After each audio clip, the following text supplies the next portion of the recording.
मौत, एक ऐसी हकीकत जिसका सामना हम सब ने करना है। लेकिन क्या कभी गौर किया है कि मौत के फौरन बाद असल में होता क्या है? आज की इस गुफ्तगू में हम ठीक इसी बात को समझेंगे। हम उस सफ़र को एक्सप्लोर करेंगे जो हर इंसान को तय करना ही है, और हाँ, जिसकी तैयारी सिर्फ और सिर्फ इसी दुनिया में हो सकती है। तो चलिए शुरू करते हैं। कब्र आखिरत की मंजिलों में से सबसे पहली मंजिल है। देखिए, ये कोई आम सी बात नहीं है।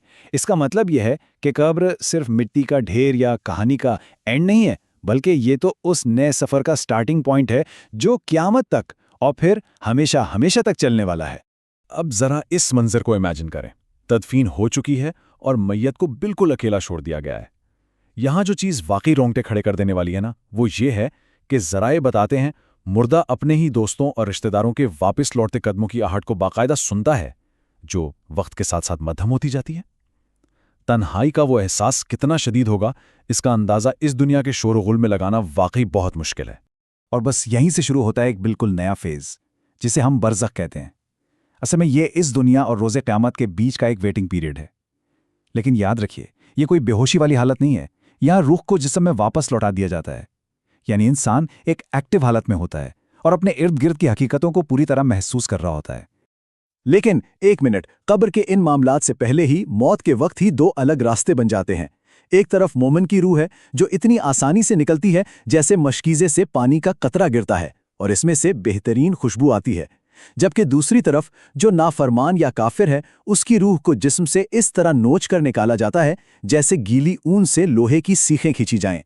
ज़राए कहते हैं कि इसमें से ऐसी बदतरीन सड़ांद आती है कि आसमान भी उसे कबूल नहीं करता और इसे सज्जीन नाम की जगह में फेंक दिया जाता है।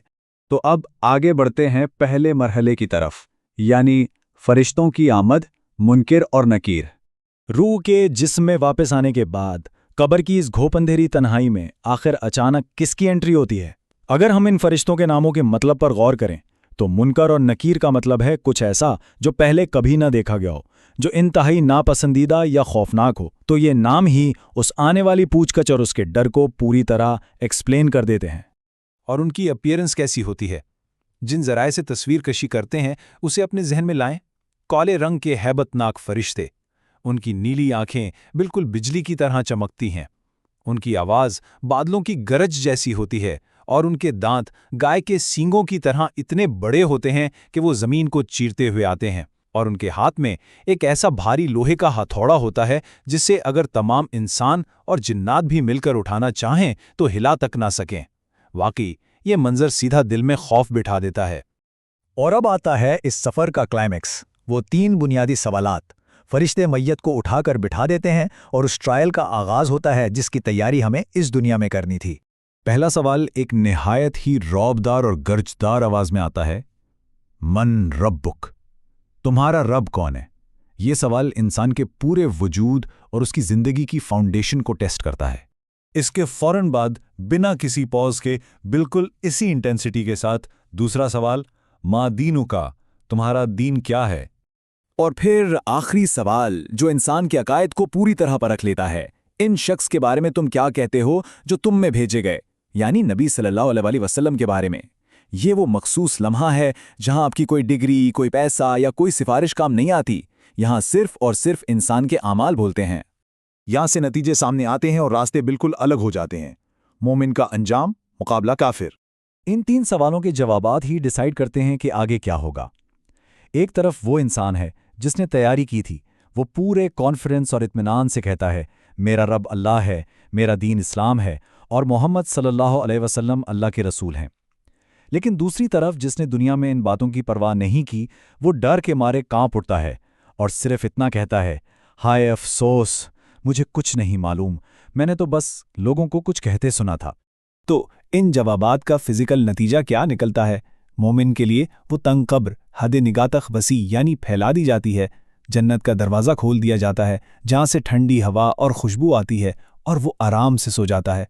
लेकिन काफिर या नाफरमान, फरिश्ते उस भारी हथौड़े से उस पर वार करते हैं। कब्र इस कदर तंग हो जाती है कि ज़राए के मुताबिक पसलियाँ एक दूसरे के अंदर धंस जाती हैं और फिर जहन्नुम की आग और तपिश का दरवाज़ा खोल दिया जाता है। ये सब सुनकर डर लगना नेचुरल है, लेकिन ठहरिए, आमाल भी तो हैं जो कब्र में सीधा ढाल बन जाते हैं। जब अजाब मर्दे की तरफ बढ़ता है ना, तो नेक आमाल बिल्कुल एक एक्टिव फौज की तरह सामने आ खड़े होते हैं।